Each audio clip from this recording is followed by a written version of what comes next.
Meus irmãos, louvamos a Deus pelo privilégio de estarmos, está aqui umas coisas, de estarmos aqui, e essa é uma oportunidade de continuar o nosso culto, honrando o Senhor. Muito bem-vindo você que está com a gente nessa noite, alegria de recebê-los, e nesse momento,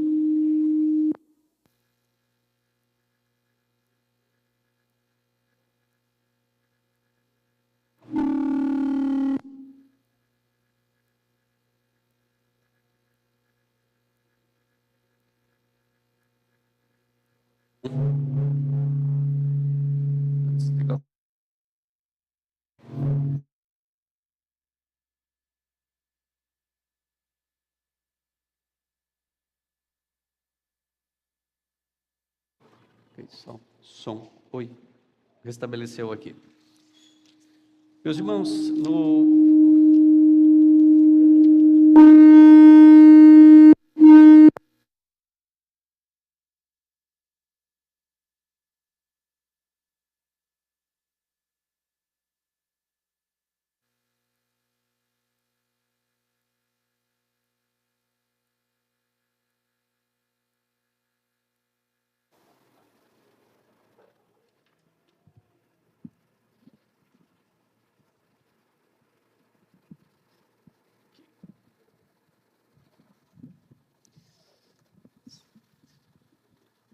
eu quero convidar você a dar uma olhada aí no seu boletim, no verso do boletim. Nosso espaço missionário, nós queremos hoje interceder em favor do missionário Albano, Elka e seus filhos, o Fiad e o Johan, eu creio que é assim que pronuncia. Esses irmãos estão hoje no campo no Iraque.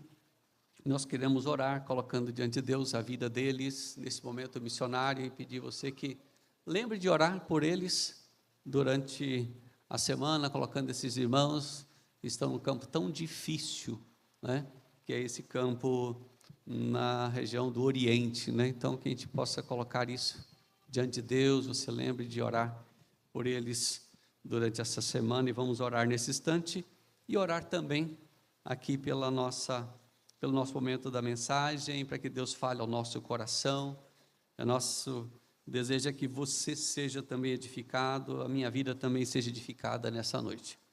Senhor Deus, seja sempre louvado e bendito seja o teu nome, porque o Senhor, ó Deus, o plano do Senhor como igreja chamaste, ó Deus, quantos, não apenas para estar no seu campo, no seu espaço, onde, ó Deus, a sua família está, mas o Senhor tem desafiado quantos e os comissionado, ó Deus, a uma missão mais distante, expandindo assim o teu reino, ó Deus, e nós te louvamos, ó Deus, pela vida do missionário Albano e sua família.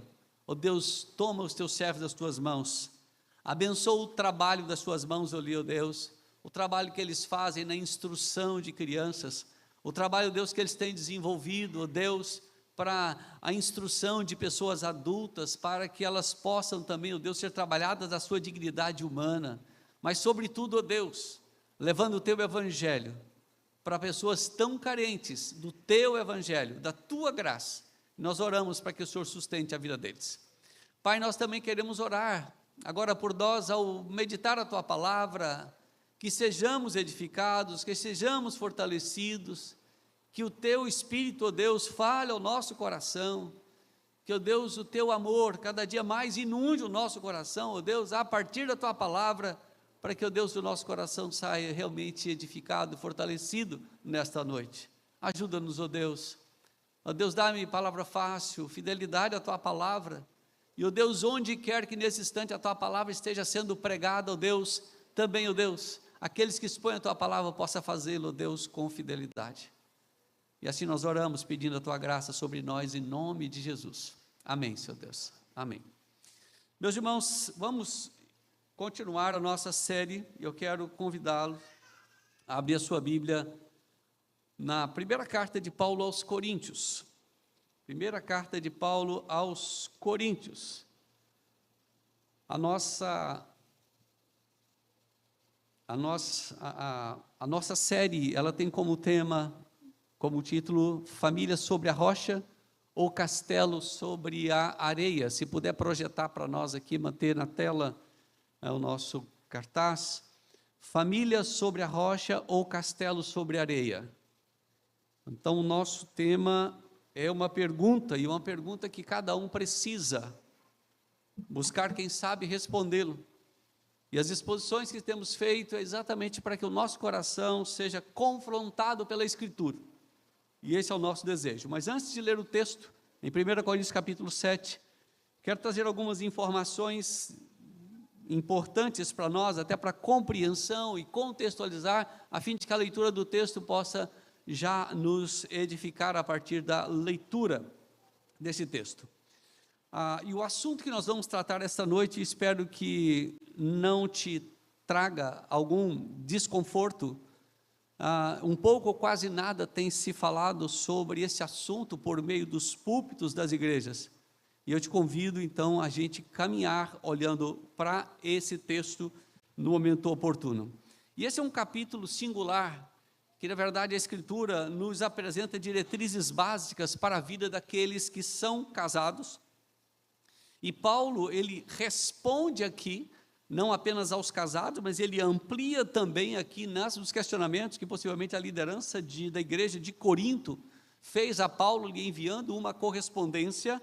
Paulo estava em Éfeso, e ele então responde a essas questões que a igreja de Corinto lhe encaminha, e ele faz questão então de respondê-las. Paulo, ele permaneceu na igreja de Éfeso cerca de 3 anos, e foi mais ou menos no final deste período ali, então é que Paulo responde aos questionamentos da liderança da igreja de Corinto, e então lhe escreve, e de forma mais particular, no que diz respeito aqui à vida conjugal, ao casal, à vida do solteiro, trata a questão da imoralidade na vida da igreja, enfim, como evitá-la.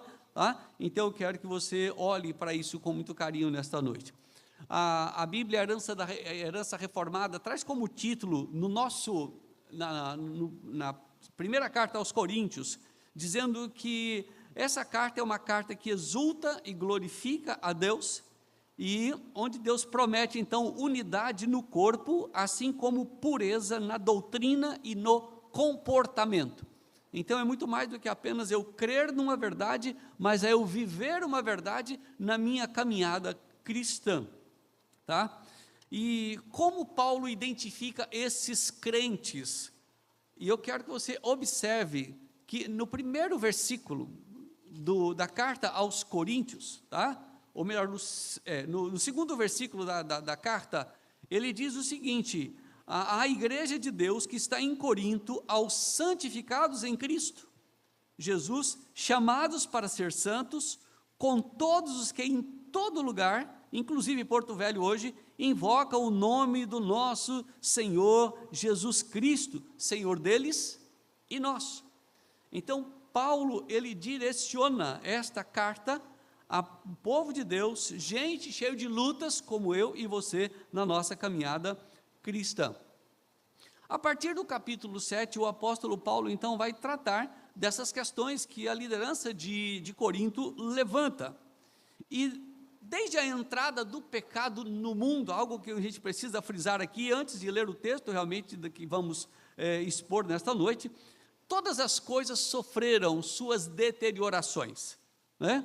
Sobretudo a família, o seu relacionamento e o investimento que de fato Satanás faz para destruir todos esses valores e princípios estabelecidos por Deus na Escritura, tanto suas instruções, suas ordenanças e exortações a todas as classes de pessoas, quer sejam casados, quer sejam solteiros, para que todos caminhem conforme de fato agrada e glorifica o nome do Senhor. E uma das preocupações de Paulo é exortar para que a igreja não seja uma igreja egoísta na sua convivência, seja relacionamento como marido e mulher, seja no relacionamento dentro do nosso lar com os nossos filhos, mas que a gente possa superar tudo isso e evitando todo tipo de pecado que possa trazer e possa prejudicar a caminhada da igreja do Senhor Jesus Cristo. E é interessante que todas essas questões afetaram e afetam a vida da igreja, a comunhão da igreja com o Senhor Jesus Cristo. E com certeza afeta, e a gente vê isso na primeira carta aos Coríntios, Paulo falando daquilo que tem afetado a comunhão da igreja e, consequentemente, como participaremos, né, essa noite da ceia do Senhor, perceber o quanto isso atrapalha a comunhão da igreja no que diz respeito ao sentido da ceia do Senhor para cada um de nós ou para a sua igreja. Então, entre tantas questões relevantes para a igreja hoje, o Espírito Santo, por meio de Paulo, então exorta a igreja a como o Evangelho pode influenciar, então, o seu cotidiano, como a gente precisa viver, como marido e mulher, como família, a fim de que nós glorifiquemos ao Senhor. O contexto era um momento muito complexo em Corinto, em função do dualismo grego que permeava grandemente naquele período. E o que é o dualismo grego? O que na verdade eles pregavam? Falavam que a realidade ela se divide em duas categorias. A categoria daquilo que é material e a categoria daquilo que é do âmbito espiritual. Portanto, essas duas questões influenciavam grandemente toda a sociedade, mas também, diríamos, por tabela, na verdade, nós como igreja, nós fazemos parte de uma sociedade onde nós somos, quantas vezes, massificados pelos valores que o mundo traz e quantas vezes prejudicando, inclusive, a nossa caminhada. Então, eles diziam assim, que tudo que era material prejudicava, então, o espiritual.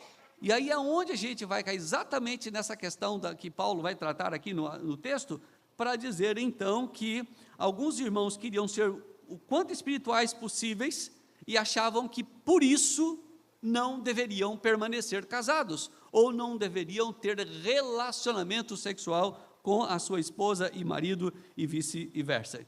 Então, hoje isso também afeta a vida, o relacionamento dos casais, o relacionamento sexual na vida daqueles que querem levar a sério a vida cristã com o Senhor Jesus Cristo. Então, Corinto era um ambiente extremamente imoral, e é dentro desse contexto que a igreja está, e é dentro desse contexto, então, que as influências de trás a igreja, e então os líderes precisam perguntar ao seu líder maior, que era o apóstolo Paulo, como eles iam tratar essas questões. E aí eu quero convidar você, então, para a gente ler o texto. Mas de repente você pensa assim, pastor, quando é que nós vamos ler o texto, né? Porque até agora, o senhor está fazendo só a introdução, né? Então, vamos lá ao texto, então, 1 Coríntios, capítulo 7, onde nós leremos, então, a partir do verso 1, e leremos, então, até o versículo 9, tá? De forma conjunta, a gente vai fazer a leitura, então, desse texto. Leamos. Quanto ao que me escrevestes, é bom que o homem não toque em mulher, mas por causa da impureza, cada um tenha a sua própria esposa e cada uma o seu próprio marido. O marido conceda à esposa o que lhe é devido e também, semelhantemente, a esposa ao seu marido. A mulher não tem poder sobre o seu próprio corpo, e sim o marido. E também, semelhantemente, o marido não tem poder sobre o seu próprio corpo, e sim a mulher. Não vos priveis um ao outro, salvo, talvez, por mútuo consentimento, por algum tempo, para vos dedicardes à oração e novamente vos ajuntardes, para que Satanás não vos tente por causa da incontinência. E isto vos digo, como concessão e não por mandamento. Quero que todos os homens sejam tais como também eu sou. No entanto, cada um tem de Deus o seu próprio dom. Um, na verdade, de um modo, outro de outro. E aos solteiros e viúvos, digo que lhes seria bom se permanecessem no estado em que também eu vivo. Caso, porém, não se dominem, que se casem, porque é melhor casar do que viver abrasado ou ardendo-se em desejos. Esta é uma outra expressão para a gente entender esse texto aqui. Eu quero então falar nesta noite sobre a vida sexual no contexto do casamento. Um assunto pouco ou quem sabe nada exposto nos púlpitos das nossas igrejas, dos nossos dias. E é um assunto extremamente espiritual e importantíssimo para a nossa vida, como eu já mencionei anteriormente. E eu quero então tratar esse texto aqui, primeiramente falando, você pode acompanhar inclusive no seu boletim, no verso, aqueles pontos que vamos destacar. Primeiro, que não é um desfrute para todos, pensando na vida sexual no casamento, não é algo que todos desfrutam, isto é, que nem todos casam, portanto, nem todos desfrutam deste privilégio, diríamos assim. Paulo, então, ele expressa aqui, quanto ao que me escrevestes, havia esta situação na vida da igreja de Corinto, e Paulo diz, olha, vocês me escreveram algo, e eu vou lhes responder. É interessante que a gente não tem a informação desta carta, essa carta escrita com as perguntas, e seria muito interessante, mas Paulo vai pontuando e a gente começa a perceber o que Paulo de fato queria trabalhar aqui nesse texto. E a primeira coisa que ele vai dizer então, que não é bom, que ele diz, não é bom que o homem toque em mulher. O que Paulo queria dizer com isso? Paulo estava fazendo uma apologia ao não casamento? Seria isso? Mas existem certas circunstâncias que não casar, de fato, ele está dizendo, é melhor. E a ideia de tocar aqui, o verdadeiro sentido é exatamente casar e ter relações sexuais. Paulo não está falando de algo fora do casamento, mas dizendo que quando fala de tocar mulher, a ideia de casar-se, portanto, e ter a sua vida natural com as relações sexuais. Não está proibindo o casamento, Paulo não está proibindo isso, mas afirma que isso não procede de Deus. Olha só, conforme a gente acompanha o texto, quando a gente olha lá em Timóteo, Paulo vai dizer que nos últimos tempos, uma das formas de a gente entender os últimos tempos, é porque ele diz, olha, vão levantar aqueles que vão proibir o casamento, como aqueles que apostataram ou apostatarão da fé, vão proibir o casamento, e ele diz, isso é porque eles seguirão a ensinos de demônios. É isso que o texto de 1 Timóteo 4, 1 a 3 expressa para nós. Então, o que Paulo está dizendo, não é dizendo assim, olha, você não se case porque só isso que é de Deus, então nada de casamento. Não é isso que Paulo quer instruir aqui. Então, Paulo não poderia de forma alguma contrariar um ensino plenamente bíblico tão claro como nós encontramos a partir de Gênesis capítulo 2, versículo 18, quando o texto diz, não é bom que o homem esteja só, disse o Senhor, far-lhe-ei uma auxiliadora que lhe seja idônea.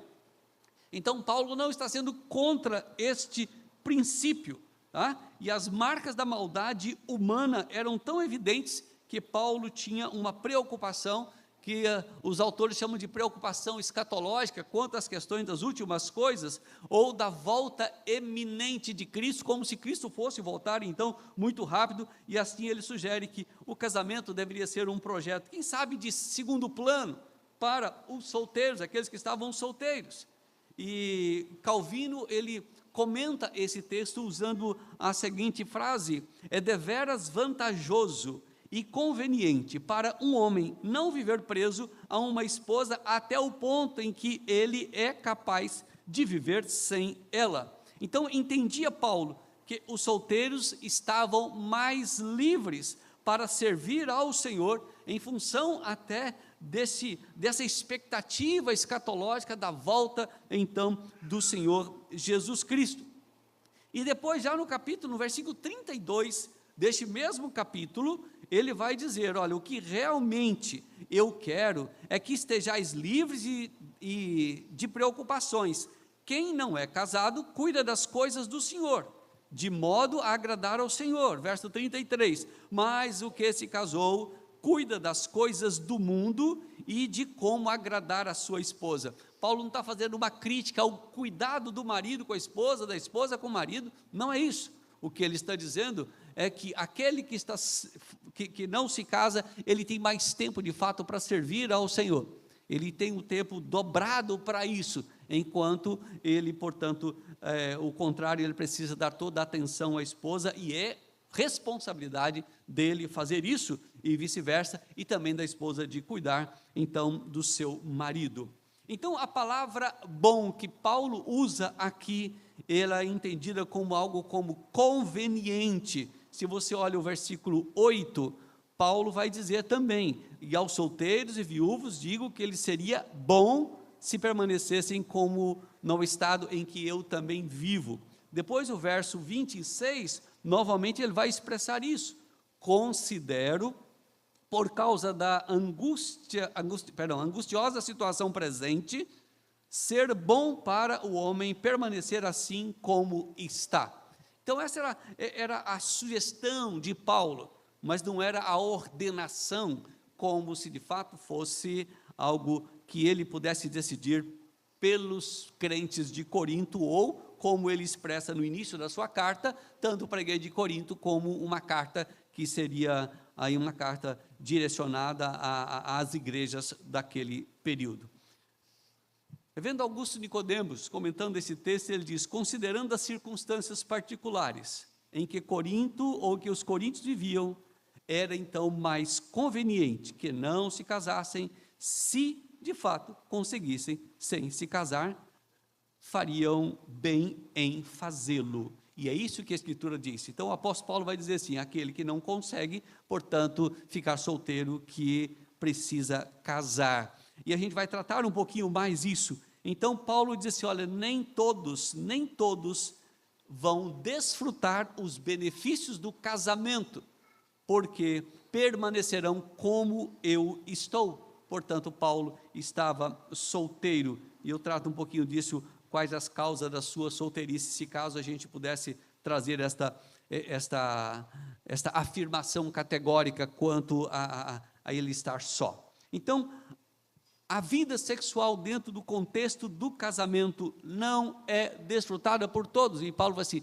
seria conveniente, e Paulo diz isso, e ele vai tratar um pouco disso mais à frente, falando então também do celibato, e eu farei isso posteriormente. Segunda coisa que a gente observa a partir então agora do verso 2, é que o sexo no casamento, ele protege o casal da infidelidade. O sexo no casamento protege o casal da infidelidade. E a gente encontra isso no texto a partir do verso 2, mais especialmente o verso 2. Mas por causa da impureza, cada um tem a sua própria esposa e cada um o seu próprio marido. Olha aqui que Paulo, ele acaba tratando desta questão e lembrar o casamento, ele traz os benefícios, se ele for vivido como ele precisa ser vivido. E é isso que Paulo vai dizer aqui. E uma das razões pelas quais Deus instituiu o casamento era exatamente para combater a impureza sexual. Paulo fala então do padrão estabelecido por Deus desde a sua criação, e restabelecido, e Cristo reafirma isso, quanto, por exemplo, à monogamia. De repente você diz assim: pastor, mas no Velho Testamento, tinham homens que eram os heróis da fé, que eram homens que tinham 2 mulheres, mas eles obedeceram de fato o Senhor? Será que Deus os ordenou que o fizesse? Homens que também falharam neste processo, e a gente encontra o Senhor reafirmando aquilo que está lá em Gênesis capítulo 2, versículo 18, e deixa o homem, pai e mãe, se une à sua mulher, e não às suas mulheres, e vice-versa. Então cada um tem o seu próprio cônjuge, diz a Escritura. Qualquer comportamento então que foge desse padrão determinado pela Escritura, portanto, é pecado contra Deus. E a palavra de Deus diz que o salário do pecado é a morte, e portanto a impureza sexual, ela é combatida dentro do casamento, portanto, pela fidelidade e pela vida de dedicação pessoal de marido e mulher ao seu cônjuge, para que seja satisfeito dentro desta área, conforme a Escritura nos diz. O Espírito Santo mostra, então, por meio de Paulo, que o sexo no casamento é para prevenir da fornicação.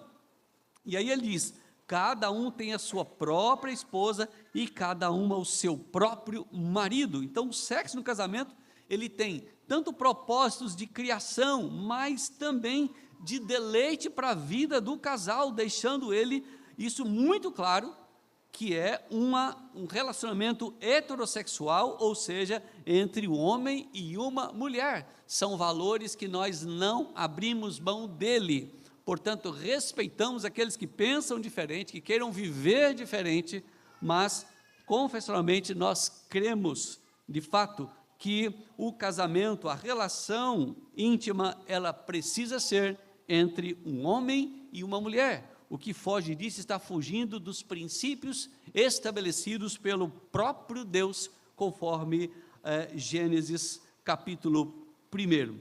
Então, meus queridos, quando olhamos o texto de Hebreus, ele vai exatamente nos dar esse reforço importante, lá no capítulo 13, verso 4, quando ele diz: digno de honra entre todos seja o matrimônio, bem como o leito sem mácula, porque o Senhor há de julgar os impuros e os adúlteros.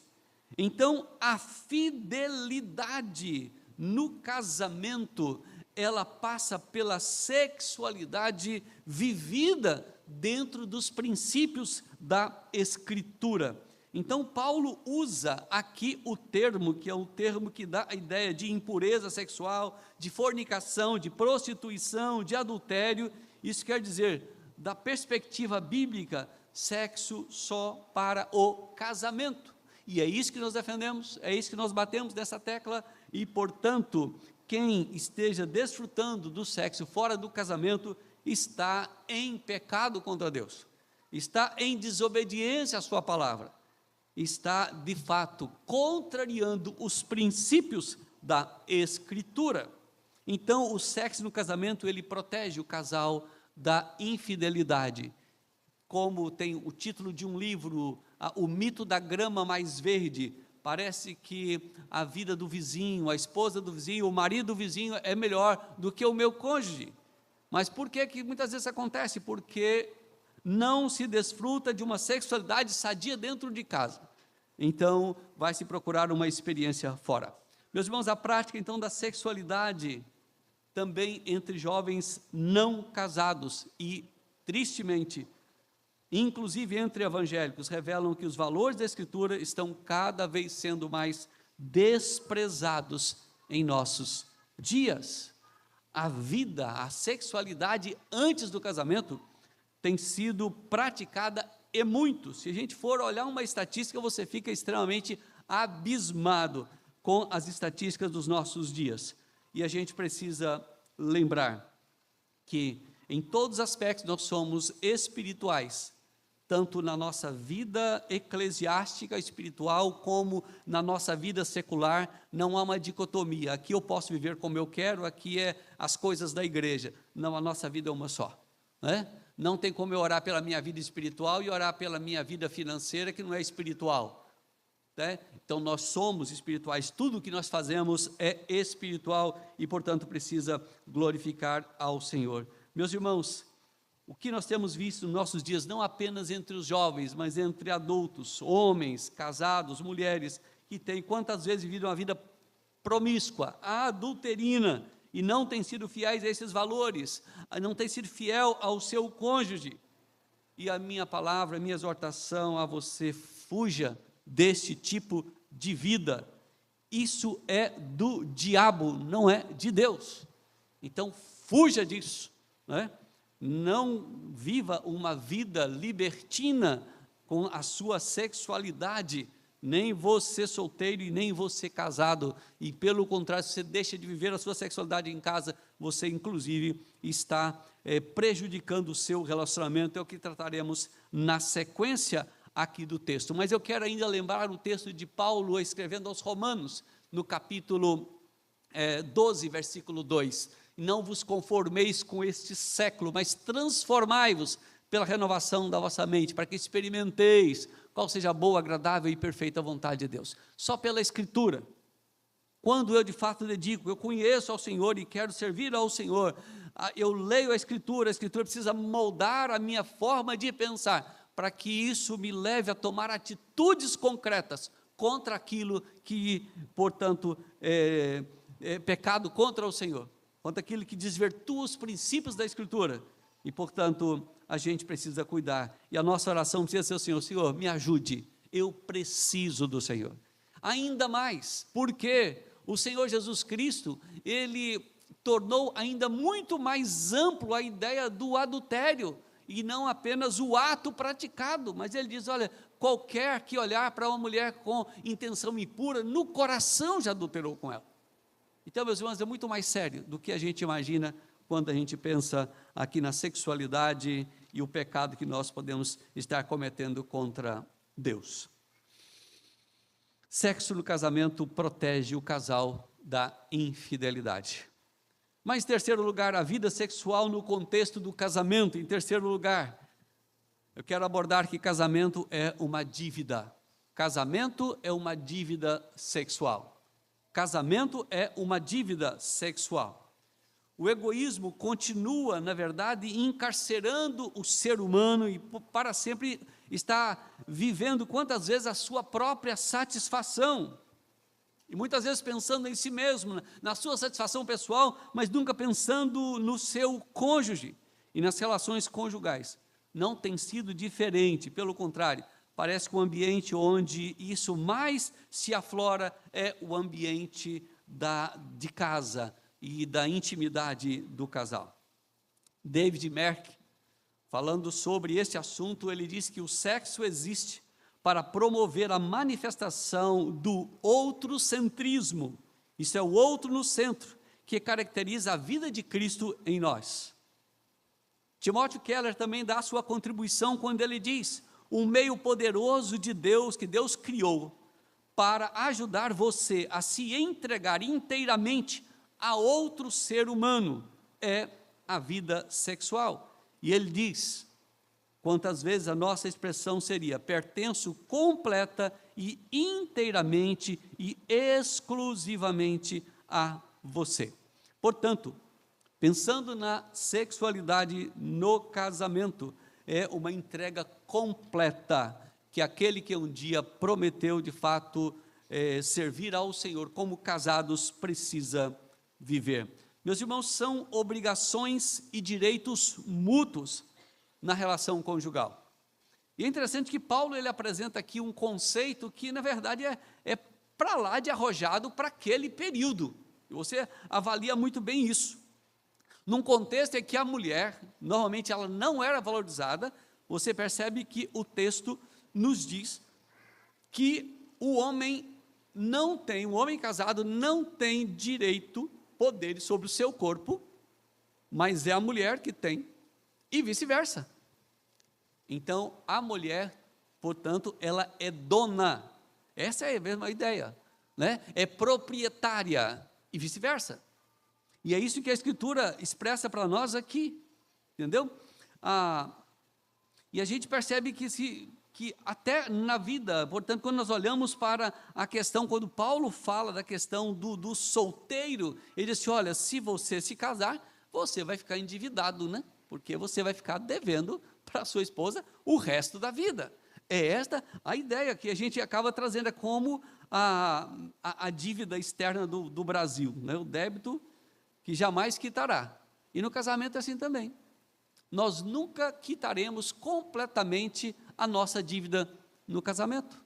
Você é eternamente devedor àquela pessoa com a qual Deus te deu o privilégio de um dia você selar o seu compromisso, tá? Isso enfatiza a obrigação que o cônjuge tem para com o outro, de proporcionar uma vida sexual satisfatória.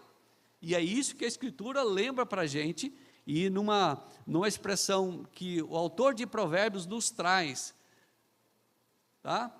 Lá no capítulo 5 de Provérbios, a partir do verso 15, falando exatamente desta relação marido e mulher, ele diz, então, o texto da Escritura, texto inspirado da palavra do Senhor: bebe a água da tua própria cisterna e das correntes do teu poço.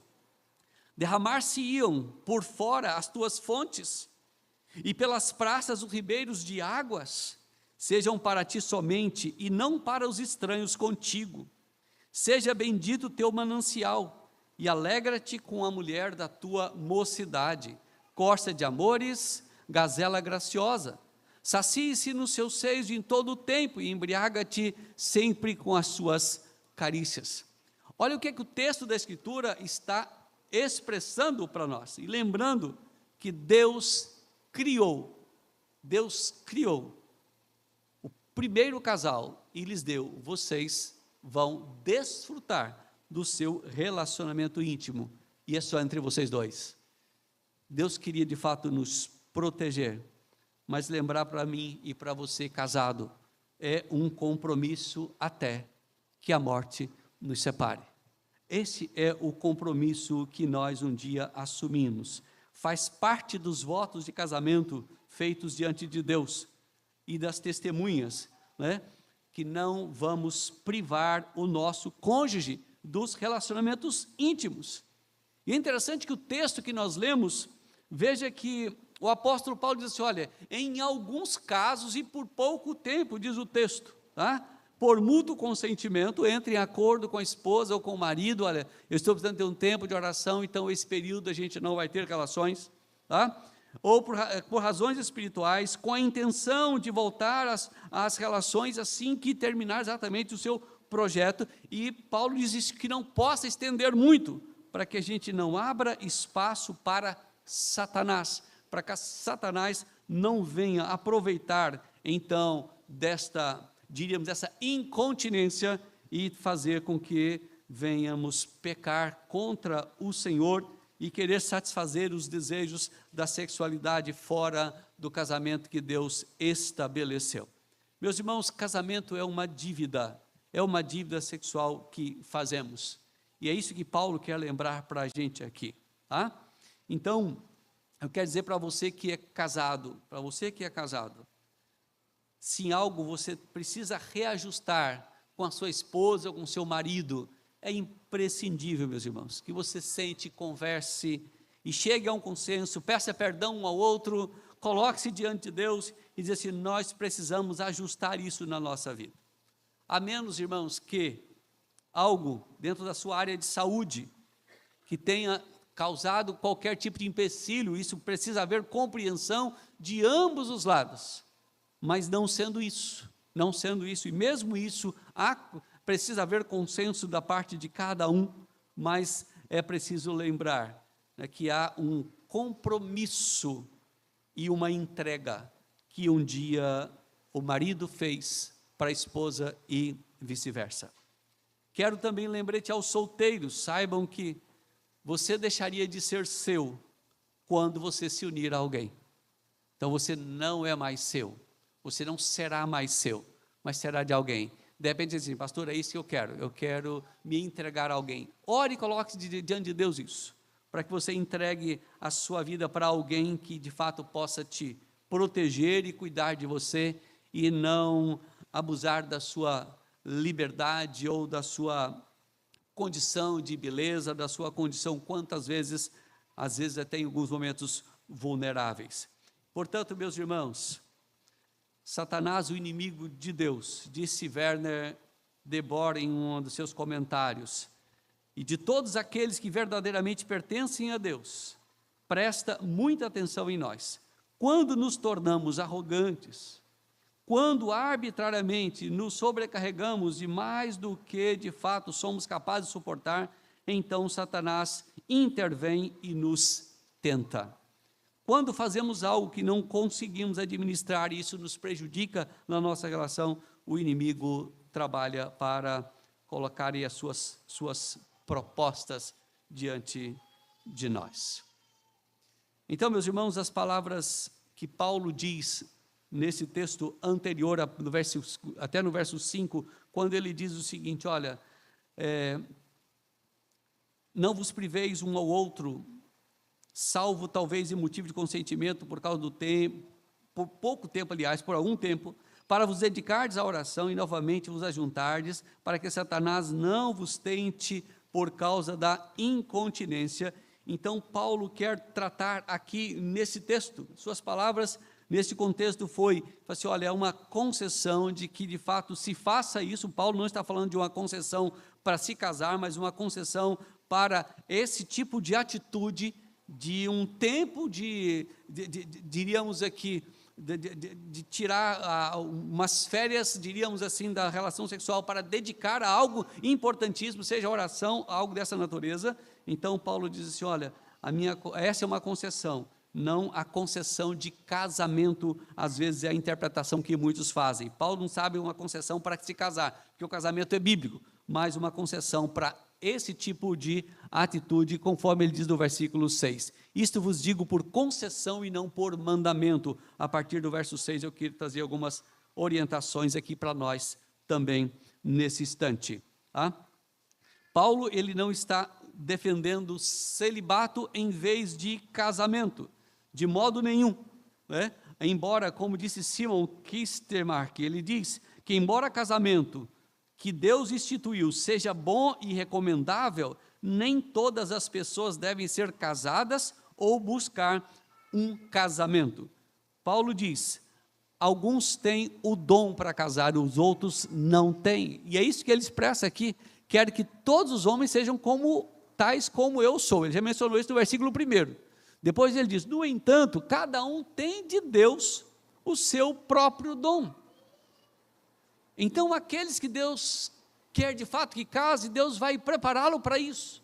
Mas aqueles que Deus lhe deu o dom do celibato, ele vai entender, ela vai entender, se olha, eu vou usar a minha vida para o serviço do Senhor, eu não vou dividir a minha vida com alguém, mas vou dedicar exclusivamente ao Senhor. E Paulo chama isso de um dom, uma dádiva de Deus, tá? E aí Deus há de preparar de fato aquele para o casamento, se for o caso, para que viva em fidelidade e desfrute de uma relação sexual que não abra espaço para o inimigo, mas também há de trabalhar aquele que é solteiro, para que ele viva e desfrute do seu celibato, servindo ao Senhor em tempo pleno e completo, sem prejuízo algum, livrando-o quantas vezes das tentações do sexo na sua vida solteira, mas para que ele possa servir de fato ao Senhor. Por isso que Paulo diz, olha, cada um tem o seu próprio marido, no caso daqueles que são casados, mas os solteiros e viúvos, se permanecerem como eu, é melhor, disse Paulo. Aí você diz, mas como é que Paulo disse que Paulo era solteiro, era viúvo, como é que era? A gente não tem, na verdade, uma informação precisa quanto a isso, mas o fato é que Paulo, no seu ministério, ele estava sozinho. Há um questionamento, porque para que alguém fosse um rabino, ele precisava ser, uma das exigências é ser casado, e Paulo, ele era um rabino, mas a gente não tem nenhuma informação para dizer assim, não, Paulo era casado, por isso ele foi rabino, ou se abrir uma exceção para que Paulo fosse rabino mesmo não sendo casado. O fato é que ele desenvolveu o seu ministério sozinho, e disse, olha, eu sugeriria àqueles que quiserem a permanecer como eu, para a gente ter um tempo integral para a obra do Senhor. Queridos, eu quero então ir encerrando aqui a nossa mensagem, nossa exposição nesta noite, lembrando essas verdades que acabamos de ver nesse texto, com algumas lembranças e aplicações, funilando isso aqui para nós, para que a gente possa então entender o que Deus quer de nós. Primeiro, casar ou permanecer solteiro é um dom. Não lembre disso, casar ou permanecer solteiro é um dom de Deus. Então, a pessoa que tem o dom de permanecer solteira, ela tem a graça de Deus para resistir aos impulsos sexuais. E quando isso se torna, então, um dogma ou uma obrigação, isso é, o celibato, então a gente vai ver que é um dos grandes responsáveis pelas imoralidades, como se percebe, por exemplo, nos mosteiros. E a história também nos mostra muito isso. Segundo, é lícito permanecer sem casar, por causa da obra do Evangelho. Eu não quero casar porque eu quero dedicar plenamente minha vida a Cristo Jesus. Você conhece alguém assim? De repente você tem alguém que leva a sua vida dedicada exclusivamente ao Senhor e não quer ter uma pessoa para compartilhar a sua vida no seu relacionamento íntimo, né? Eu conheço pessoas dessa natureza. Então, se Deus lhe tem chamado para isso, entregue-se ao Senhor, entregue-se ao Senhor, coloque-se diante de Deus, e eu tenho certeza que Deus vai te sustentar. Terceiro, o casamento é de fato entre duas coisas, um escape que Deus nos dá para o nosso impulso sexual, tá? E uma forma então de nós amarmos e nos entregarmos àquela pessoa que Deus de fato nos deu a condição de entender e escolher para que caminhe conosco. Cônjuges, portanto, não devem negar um ao outro, muitas vezes de forma muito baixa, por vingança, por chantagem, e é isso que Paulo quer expressar aqui para nós: ninguém é dono do seu próprio corpo, porque do contrário estará abrindo uma grande brecha para que Satanás aproveite dessa situação e leve ao pecado e à destruição da família, e isso tem sido a causa de muitos dos divórcios acontecidos nos nossos tempos, esta incontinência, ou muitas vezes a vingança dentro da área da sexualidade no casamento, coisas extremamente infantis para uma vida de casal. Então Paulo lembra aos casados que quando se casarem, perderão de fato o direito sobre o seu próprio corpo. Meus irmãos, lembremos desses princípios que devem reger a nossa vida. Você que é casado, você não é mais dono do seu próprio corpo. Você não é mais dono. Você solteiro, hoje você se manda, hoje você manda em si mesmo, usando essa expressão. Mas saiba que se você se casar, amanhã você vai ser da pessoa com a qual você escolheu casar, dividir a sua vida, você vai se entregar. Isso é bíblico. Se não o fizer, estará em pecado. A gente precisa entregar plenamente àquela pessoa a qual nós decidimos viver e desfrutar a nossa vida, lembrando numa entrega na heterossexualidade e não na homossexualidade. Ainda, invistam nos seus relacionamentos íntimos. Deus é honrado quando o casal entende e desfruta desta intimidade com alegria, porque Deus criou de fato também para isso. É isso que a Escritura expressa para nós, como nós já lemos: desfrutar a vida, portanto, com a mulher da tua mocidade, goza a vida com esta mulher, desfruta disso. É isso que Deus estabelece, portanto, na sua palavra. Então, o ambiente de convivência do corpo de Cristo, meus irmãos, desfruta de muito mais comunhão quando os lares são fortes, quando os relacionamentos são fortes, as igrejas também são mais fortes. Lares fortalecidos fortalecem a convivência, a caminhada na vida da igreja. E uma palavra aos casados ainda e outra aos solteiros. Meu querido irmão, você que é casado, se tem pecado nessa área, confesse ao Senhor. Se você tem pecado, confesse ao Senhor. Se você não tem sido o marido que deveria ser, a mulher que deveria ser, coloque-se diante de Deus, ajuste isso em casa, para que a vida caminhe melhor, para que se você tem filhos, os filhos vão perceber essa convivência, e eles percebem quando os casais não estão bem. Solteiros, uma palavra a vocês: como você tem vivido? Caso você esteja vivendo, quem sabe, na imoralidade, peça a Deus perdão por isso. Conserte a sua vida. Conserte a sua vida. Se você tem vivido assim com alguém que você está namorando, por favor, tome uma atitude, peça perdão ao Senhor, eu preciso casar, se é de fato essa pessoa com a qual eu sinto que Deus tem escolhido para mim. Não viva em pecado, não viva em pecado. O sexo foi criado por Deus para o contexto do casamento somente do casamento. E eu queria dizer para você, meu caro amigo, você quem sabe que ainda esteja longe de Cristo Jesus, quem sabe você que me acompanha pela mídia, não sei aqui dentro do templo a sua vida, quantos não conheço o coração de todos, aliás, de ninguém, né? Não conheço você, né? Mas eu queria lhe dizer que Cristo pode salvar da escravidão, quer seja da sexualidade fora do casamento, ou da falta da sexualidade, ou da sexualidade opressora dentro do casamento. Cristo pode fazer isso. e só por meio do poder dele, ele pode nos libertar. Só o poder dele pode, de fato, nos libertar desses pecados, tanto da imoralidade, quanto da incontinência no casamento ou algo semelhante. Corra para os braços do Senhor Jesus. Só Ele pode, de fato, restabelecer uma caminhada cristã que honre ao Senhor.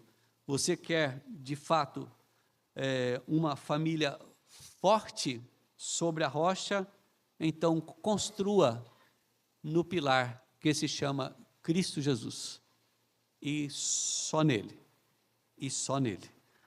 A vida sexual no contexto do casamento deve ser vivida com extrema responsabilidade e com alegria, para que Deus seja honrado, quer seja na nossa sexualidade ativa como casais, ou aqueles que querem viver, de fato, para Deus, numa disposição do celibato para ter o tempo inteiro para a glória do Senhor. Que Deus lhe abençoe e Deus vai lhe dar condição para isso, se Ele de fato tem lhe chamado para isso. Mas não brinque com a sexualidade, não brinque.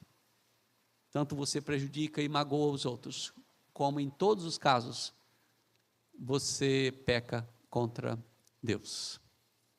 Eu quero orar com você nesse instante, por favor.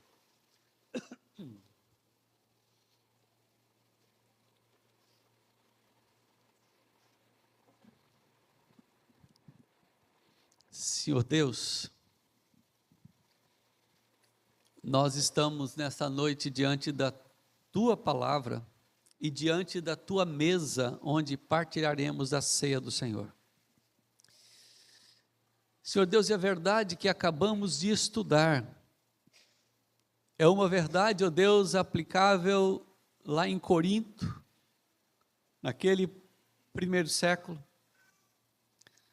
mas é uma verdade, ó Deus, aplicada em todo o tempo, e aqui em Porto Velho, ou ali naquele lugar, ó Deus, onde as pessoas estão nos acompanhando pela mídia, quem sabe estejam nos ouvindo. Senhor, nós precisamos de Ti. O inimigo tem investido assustadoramente nos nossos tempos, para que assim, ó Deus, torne a sexualidade do ser humano extremamente vulnerável, e algo, Deus, a ser usado de forma irresponsável, Deus, e isso tem afetado a vida daqueles que servem ao Senhor e, ó Deus, querem levar uma vida séria, inclusive no casamento, ou aqueles, ó Deus, que desejam servir ao Senhor em tempo, Deus, integral com a sua vida, dentro de um clima de celibato. Pai, nós oramos, nós pedimos que a Tua graça venha sobre nós. Ó Deus, eu rogo ao Senhor, ó Deus, por aqueles casais que não têm vivido, ó Deus, a sua vida sexual, ó Deus, como lhe permite, inclusive a sua própria idade, ó Deus, num compromisso que um dia fizeram. Pai, toma o coração de cada um nas Tuas mãos, ó Deus, para que cada casal possa, ó Deus, ajustar, se porventura não tem ajustado, e saber entender e ouvir um ao outro, ó Deus, as suas dificuldades e limitações, mas nunca, ó Deus, deixar de servir ao Senhor com a sua intimidade, para que isso honre ao Senhor também, porque o casamento foi instituído para o Senhor, para que, ó Deus, o homem e a mulher pudessem desfrutar, ó Deus, da sua vida íntima, e assim glorificar o Senhor, também, ó Deus, na criação de filhos, mas também, ó Deus, no prazer da sua sexualidade. Ó Deus, nós oramos para que o Senhor dê aos nossos jovens, ó Deus, a paciência, para que no tempo do Senhor, eles possam, ó Deus, aqueles que são habilitados, que têm o dom do casamento, ó Deus, possa encontrar pessoas com as quais, ó Deus, ela pode dividir, a pessoa com a qual ela pode dividir a sua intimidade. Mas, ó Deus, ajuda, dá sabedoria nessas escolhas. Ó Deus, proteja, ó Deus, os nossos jovens, os nossos adolescentes. Não deixe, ó Deus, que as propostas do mundo, ó Deus, as propostas daqueles, ó Deus, que são irresponsáveis, que quantas vezes, ó Deus, querem vilipendiar, ó Deus, a vida dos nossos jovens, das nossas jovens, ó Deus, que o Senhor possa livrá-los disso, e ajuda, ó Deus, para que a tua igreja entenda, ó Deus, essa área tão importante e possa, Deus, desfrutar isso no tempo próprio e no local próprio, e assim, ó Deus, da condição própria, Deus, de casados, para que isso venha glorificar o Senhor. Obrigado, Deus, por esse tempo aqui na tua casa. Fala ao nosso coração e nos faça entender esta verdade cada dia, em nome de Jesus. Amém, Senhor Deus. Amém.